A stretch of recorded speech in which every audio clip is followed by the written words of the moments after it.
Ngayong gabi, tayo ay naglilingkod sa pinakamatapang at pinakamapanghas na babae sa Pilipinas. Hi everyone! It's Heart, your fashion-forward SEO queen for today.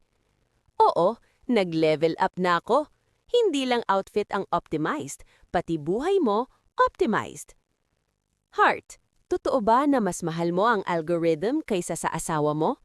Ay grabe kayo, hindi naman. Pero at least ang algorithm, kapag binigyan mo ng engagement, nagre-reply agad. Charot.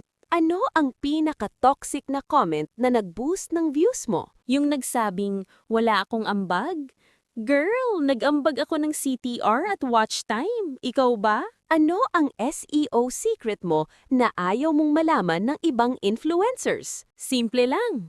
Kung hindi ka mahanap sa Google, maghanap ka ng bagong career. Kidding, pero half true. Mas mahirap ba ang SEO kaysa sa pag-aalaga ng aso mo? Mas madali pang alagaan ng aso. At least hindi nagbabago ang algorithm niya every week. Kung may isang bagay kang i-optimize sa love life mo, ano yun? Alam mo na, para hindi sila umaalis after 3 seconds.